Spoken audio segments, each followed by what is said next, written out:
ఆదికాండము మొదటి అధ్యాయం. ఆదియందు దేవుడు భూమ్యాకాశములను సృజించెను. భూమి నిరాకారముగాను శూన్యముగాను ఉండెను. చీకటి అగాధ జలము పైన కమ్మి ఉండెను. దేవుని ఆత్మ జలములపైన అల్లాడుచుండెను. దేవుడు వెలుగు కమ్మని పలుకగా వెలుగు కలిగెను. వెలుగు మంచిదైనట్టు దేవుడు చూచెను. దేవుడు వెలుగును చీకటిని వేరుపరచెను. దేవుడు వెలుగునకు పగలనియు చీకటికి రాత్రి అనియు పేరు పెట్టెను. అస్తమయమును ఉదయమును కలుగగా ఒక దినమాయెను. మరియు దేవుడు జలముల మధ్యనొక విశాలము కలిగి ఆ జలములను ఈ జలములను వేరుపరచును గాక అని పలికెను. దేవుడు ఆ విశాలమును చేసి విశాలము కింది జలములను విశాలము మీది జలములను వేరుపరపగా ఆ ప్రకారమాయెను. దేవుడు ఆ విశాలమునకు ఆకాశమని పేరు పెట్టెను. అస్తమయమును ఉదయమును కలుగగా రెండవ దినమాయెను. దేవుడు ఆకాశము క్రిందనున్న జలము ఒకచోటనే కూర్చబడి ఆరిన నేల కనబడనుగాక అని పలకగా ఆ ప్రకారమాయెను. దేవుడు ఆరిన నేలకు భూమి అని పేరు పెట్టెను. జలరాశికి ఆయన సముద్రములని పేరు పెట్టెను. అది మంచిదని దేవుడు చూచెను. దేవుడు గడ్డిని విత్తనములిచ్చు చెట్లను భూమి మీది తమ తమ జాతి ప్రకారము తమలో విత్తనములు గల ఫలమిచ్చు ఫల వృక్షములను భూమి మొలపించునుగాక అని పలుకగా ఆ ప్రకారమాయెను. భూమి గడ్డిని తమ తమ జాతి ప్రకారము విత్తనములిచ్చు చెట్లను తమ తమ జాతి ప్రకారము తమలో విత్తనములు గల ఫలవృక్షములను మొలిపింపగా అది మంచిదని దేవుడు చూచెను. అస్తమయమును ఉదయమును కలుగగా మూడవ దినమాయెను. దేవుడు పగటికి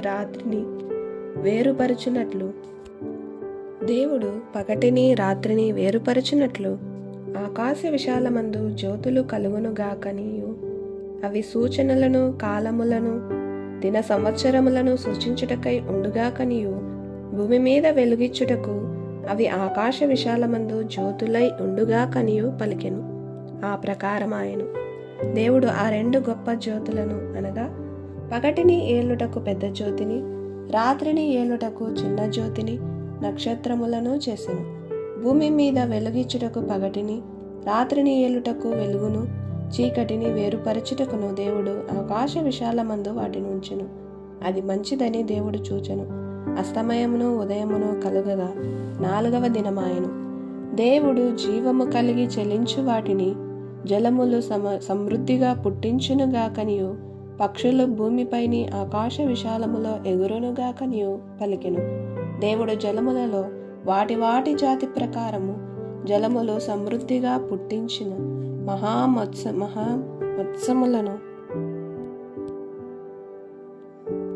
మహామత్స్యములను జీవము కలిగి చెలించు వాటన్నిటినీ దాని దాని జాతి ప్రకారము రెక్కలు గల ప్రతి పక్షిని సృజించెను.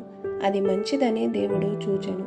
దేవుడు మీరు ఫలించి అభివృద్ధి పొంది సముద్ర జలములలో నిండియుండుడనియు పక్షులు భూమి మీద విస్తరించునుగాకనియు వాటిని ఆశీర్వదించెను.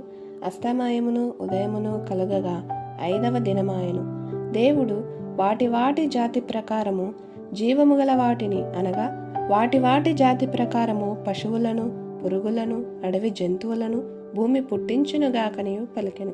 ఆ ప్రకారమాయెను.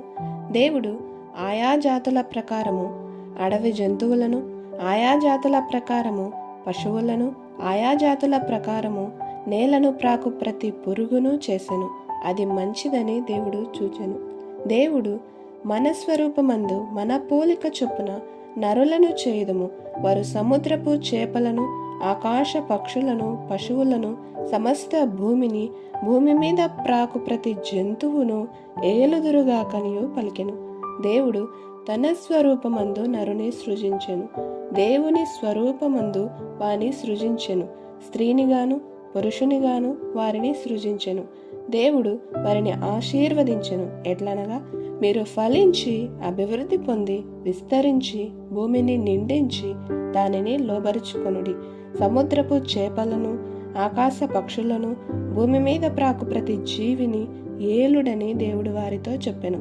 దేవుడు, ఇదిగో భూమి మీదనున్న విత్తనములిచ్చు ప్రతి చెట్టును, విత్తనములిచ్చు ఫలవృక్షములను గల ప్రతి వృక్షమును మీకు ఇచ్చి ఉన్నాను. అవి మీకు ఆహారమగును.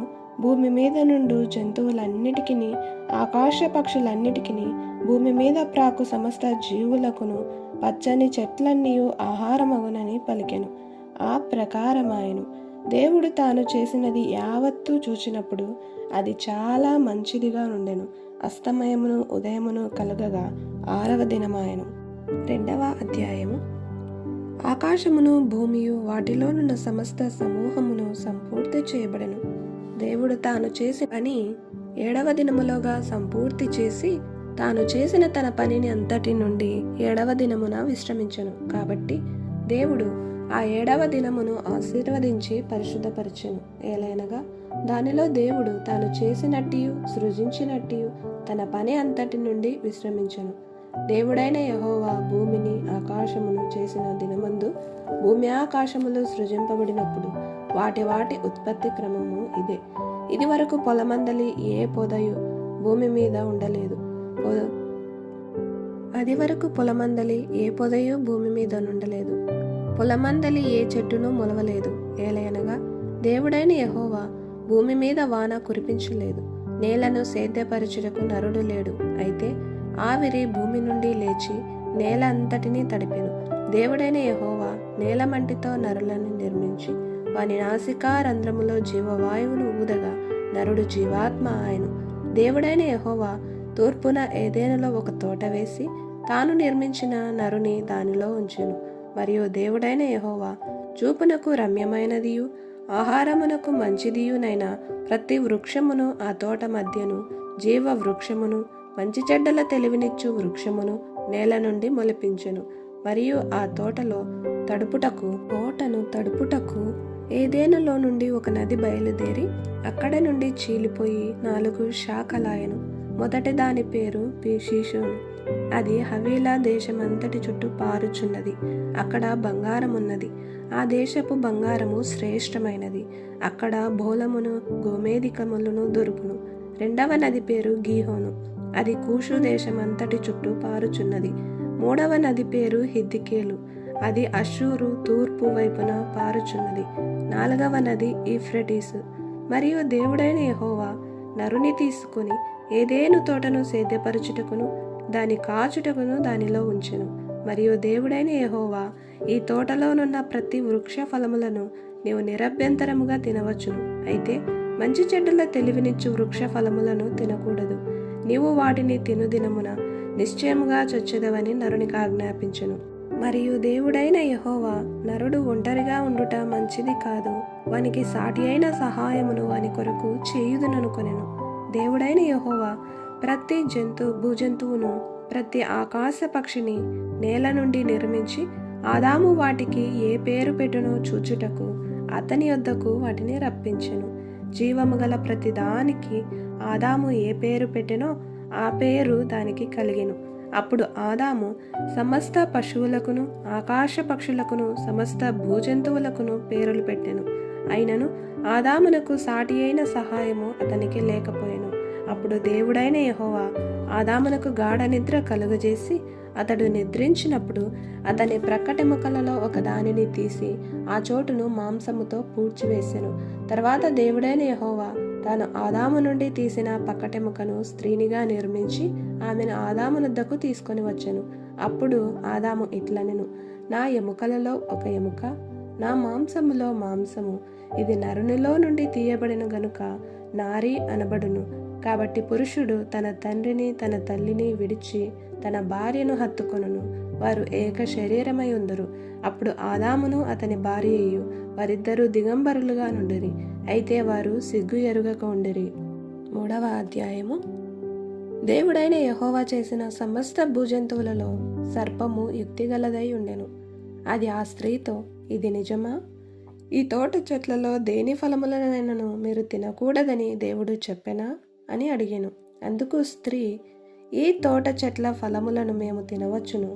అయితే తోట మధ్యనున్న చెట్టు ఫలములను గూర్చి దేవుడు మీరు చావకుండునట్లు వాటిని తినకూడదనియు వాటిని ముట్టకూడదనియు చెప్పెనని సర్పముతో అనెను. అందుకు సర్పము, మీరు చావనే చావరు, ఏలయనగా మీరు వాటిని తిను దినమున మీ కన్నులు తెరవబడుననియు మీరు మంచి చెడ్డలను ఎరిగిన వారై దేవతల వలె ఉందురనియు దేవునికి తెలియననియు స్త్రీతో చెప్పగా, స్త్రీ, ఆ వృక్షము ఆహారమునకు మంచిదియు కన్నులకు అందమైనదియు వివేకమునిచ్చు రమ్యమైనదియు ఉండుట చూచి నప్పుడు ఆమె దాని ఫలములలో కొన్ని తీసుకొని తిని తనతో పాటు తన భర్తకు ఇచ్చెను. అతడు కూడా తినెను. అప్పుడు వారిద్దరి కన్నులు తెరవబడెను. వారు తాము దిగంబరలమని తెలుసుకొని అంజూరపు ఆకులు కుట్టి తమకు కచ్చడములను చేసుకొనిరి. చల్లపూటను ఆదామును అతని భార్యయు తోటలో సంచరించుచున్న దేవుడైన యెహోవా స్వరమును విని దేవుడైన యెహోవా ఎదుటికి రాకుండా తోట చెట్ల మధ్యను దాగుకొనగా, దేవుడైన యెహోవా ఆదామును పిలిచి, నీవు ఎక్కడ ఉన్నావనెను. అందుకతడు, నేను తోటలో నీ స్వరము వినినప్పుడు దిగంబరినిగా ఉంటిని గనుక భయపడి దాగుకొంటిననెను. అందుకాయన, నీవు దిగంబరివని నీకు తెలిపినవాడెవడు? నీవు తినకూడదని నేను నీకు ఆజ్ఞాపించిన వృక్షఫలములు తింటివా అని అడిగెను. అందుకు ఆదాము, నాతో ఉండుటకు నీవు నాకు ఇచ్చిన ఈ స్త్రీయే ఆ వృక్షఫలములు కొన్ని నాకియ్యగా నేను తింటిననెను. అప్పుడు దేవుడైన యెహోవా స్త్రీతో, నీవు చేసినది ఏమిటని అడగగా, స్త్రీ, సర్పము నన్ను మోసపుచ్చినందున తింటిననెను. అందుకు దేవుడైన యెహోవా సర్పముతో, నీవు దేని చేసినందున పశువులన్నిటిలోనూ భూజంతువులన్నిటిలోనూ నీవు శపించబడిన దానివై నీ కడుపుతో ప్రాకుచు నీవు బ్రతుకు దినములన్నీ మన్ను తిందువు. మరియు నీకును స్త్రీకిని నీ సంతానమునకును ఆమె సంతానమునకును వైరము కలుగజేసేదను. అది నిన్ను తల మీద కొట్టును, నీవు దానిని మడిమ మీద కొట్టుదువని చెప్పెను. ఆయన స్త్రీతో, నీ ప్రయాసమును నీ గర్భవేదనను నేను మిక్కిలి హెచ్చించెదను. వేదనతో పిల్లలను కందువు. నీ భర్త ఎడల నీకు వాంఛ కలుగును, అతడు నిన్ను ఏలునని చెప్పెను. ఆయన ఆదాముతో, నీవు నీ భార్య మాట విని తినవద్దని నేను నీకు ఆజ్ఞాపించిన వృక్షఫలములు తింటివి గనుక నీ నిమిత్తము నేల శపించబడి ఉన్నది. ప్రయాసముతోనే నీవు బ్రతుకు దినములన్నీ దాని పంట తిందువు. అది ముండ్ల తుప్పలను గచ్చపొదలను నీకు మొలిపించును. పొలములోని పంట తిందువు. నీవు నేలకు తిరిగి చేరు వరకు నీ ముఖపు చెమటను కార్చి ఆహారము తిందువు. ఏలైనగా నేల నుండి నీవు తీయబడితివి, నీవు మన్నే గనుక తిరిగి మన్నైపోదు అని చెప్పెను. ఆదాము తన భార్యకు హవ్వా అని పేరు పెట్టెను. ఏలైనగా ఆమె జీవము గల ప్రతి వానికిని తల్లి. దేవుడైన యెహోవా ఆదామునకును అతని భార్యనుకును చర్మపు చొక్కాయిలను చేయించి వారికి తొడిగించెను. అప్పుడు దేవుడైన యెహోవా, ఇదిగో మంచి చెడ్డలను ఎరుగునట్లు ఆదాము మనలో ఒకని వంటి వాడాయను. కాబట్టి అతడు ఒకవేళ తన చెయ్యి చాచి జీవవృక్ష ఫలములను కూడా తీసుకొని తిని నిరంతరము జీవించునేమో అని దేవుడైన యెహోవా అతడు ఏ నేల నుండి తీయబడెనో దాని సేద్యపరచుటకును ఏదేను తోటలో నుండి అతన్ని పంపివేసెను. అప్పుడు ఆయన ఆదామును వెళ్ళగొట్టి ఏదేను తోటకు తూర్పు దిక్కున కేరుబులను జీవవృక్షమునకు పోవు మార్గమును కాచుటకు ఇటు అటు తిరుగుచున్న ఖడ్గజ్వాలను నిలువబెట్టెను.